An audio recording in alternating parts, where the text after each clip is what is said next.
If you've been studying trading, you will likely have come across the RSI indicator. It's one of the most popular tools in technical analysis and available in most charting programs. YouTube is filled with strategies claiming to make money with RSI. But does it actually work? I'm going to backtest several RSI trading strategies and find out which ones are profitable. And throughout the video, I will show you which ones I think are the best. But first, let's quickly cover what is RSI. RSI stands for Relative Strength Index. It's a momentum oscillator and it moves between values of 0 and 100. You'll notice there are two levels set, one at 30 and one at 70. The idea is that if the RSI drops below 30, then it's considered that the price of that asset is oversold, and it presents good buying opportunities. The opposite is true if the value is above 70. It suggests that it's overbought and would be looking to either exit long positions or enter short positions.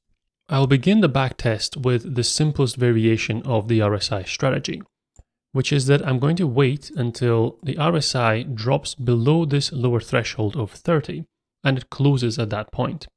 So down here, you can see the values displayed for the RSI. When this bar closes, the RSI is 29.29. So this is my signal, after which point I will buy on the next candle's open. So I'm going to buy here. I'll mark this position. And I then hold this trade until the RSI goes back above 70, which happens just a little bit further on over here. The RSI at this point closes at 70.2. So this is my exit up here on the close of this candle. So it's a nice trade going from the open here up to the close up here. There's no stop loss and there's no leverage. I commit 100% of the capital into each trade and there's only one trade at a time. So if there was another signal, I wouldn't be able to take it until this trade is completed. So I'm keeping it really simple for the first backtest. If I head over to my code, I can see the results from that test. This is tested on the hourly chart for the last 2 years. So it's around January 2023 that the test begins, and I'm testing it on the E-mini futures. The equity curve looks decent, nothing great, but it looks okay. It's moving up the way, and there are a few metrics up here. So we've got an annual return of 8.4%, a pretty low drawdown, 7.8%. There's 51 trades that were taken during that time, and the win rate of 74.5% with a risk to reward ratio of 0.6. So this baseline strategy is okay. It probably doesn't beat buy and hold. I think if you just invested the money at the start and held it, then it probably would have made more than this. So now I can start tweaking it and see what improvements I can make to the strategy. The first thing that I'm going to change is the entry strategy. Right now, my entry happens as soon as the RSI closes below 30.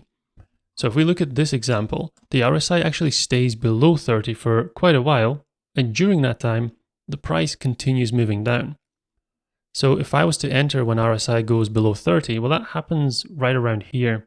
So it's the open of this candle that would be my entry.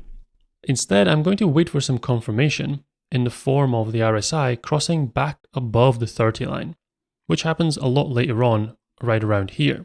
Now, regardless of the outcome of this trade, whether it becomes a winner or a loser later on, the entry is much better. I've basically saved myself this additional downward movement by waiting for the RSI to cross back above the 30. Everything else in the strategy stays the same. So I still wait for RSI to close above 70 before I can exit this position. So if I head over to my backtest and have a look at the results, this is the updated strategy. And it actually looks very similar to the one I just ran before up here. So really, either of those two entry methods work just fine. And actually, I don't think the entries are the problem. I think there's something else holding this strategy back. And I will demonstrate that in the chart with the next improvement. So right now, I'm limited the strategy to just taking one entry at a time. But if you have a look at this setup here, the RSI closes below 30 once, then again, and then a third time before it finally goes above 70.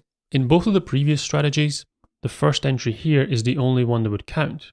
The two that came after it wouldn't be taken. But the idea of having this oversold region below 30 is that it's a good buying opportunity. It basically means that the asset is undervalued, it's oversold. So I want to maximize these trading opportunities. So the next tweak that I'm going to make is that I will allow multiple trades to be taken, which means that every time I get a valid signal where the price crosses above the 30 from below, which happens here, here, and here, all of those will be individual open positions. So instead of just one opportunity to make that profit, there's now 3, all bought in at very similar prices, and all of them exiting around here with a profit. So let's see what difference that makes to the backtest results. You can see right away the equity curve is quite a lot better than the previous two, and the metrics tell a much better story. You can see the annual return is far greater at 48%. The downside is that the drawdown also increases. We're now taking multiple trades at a time, so the downside risk does go up with it. But I think it's still at an acceptable level of 26%. There are 3 times as many trades, so I now got 154 trades compared to 51 before. The win rate, is almost the same, but now the average risk to return is above 1, whereas before it was 0.77. But if you like to use stop losses, then that's the next tweak that I'm going to incorporate. I'm still going to take multiple trades, but now each one of them is going to have its own stop loss, risking 2% of your capital at a time. The stop loss itself is going to be positioned at the nearest swing low. And this is the result of that backtest. The equity curve actually looks quite similar to the one before, although it does have a little bit more drawdown, but generally it's trending up and is producing pretty good returns. If we have a deeper look at the metrics, we can see that the annual return is slightly lower, so using the stop loss gives me 40.8% annual return. The drawdown is still about the same as before. So interestingly, even though I have added a stop loss, the drawdown is still similar to the strategy that didn't have a stop loss. The win rate is very low at 35.7%, but that is because I've chosen quite a high risk to reward ratio of 2.5 to 1. I actually played around with quite a few different parameters, and these are the ones that I found best. But this isn't the only way to set stop losses. There is this issue of identifying swing lows, and it gives a lot of variance because sometimes the swing low is really big and sometimes really small. So I'm going to try using something else which reflects the movement of the price, and that is the ATR, the average true range. This measures the range of the candles. So you notice that as the candles get bigger, this value increases. Therefore, using this value as a stop should give me something more consistent because it will be relative to how far prices have moved in the last 14 candles. In this version of the strategy, everything else is the same, but this time my stop loss and my take profit are both a percentage of the ATR. So now we test out this strategy and see what the results are. And this one actually performs very similar to the swing low strategy. Let's have a look at all of the stats put together in one table. The first 2 strategies were kind of the basic approach to trading RSI. And although they did give modest returns and had very good low drawdowns, they just didn't really produce enough money to make it worthwhile. However, once we moved into the strategies that allowed multiple trades, then the returns improved significantly. However, with that, the drawdown also went up. So looking just at the numbers, I would say that the third strategy is the best one. It gives the best return, and the drawdown is similar to these other 2 below. But what I like about it is that it has a decent win rate while maintaining a 1-to-1 risk-reward ratio. I think all 3 of these strategies are good, and any one of them could be traded quite well based on these backtests. But I'm curious to know, which of these would you prefer? Let me know in the comments. And if you'd like to see more of these kinds of backtests and analysis, then don't forget to leave a like and subscribe to the channel.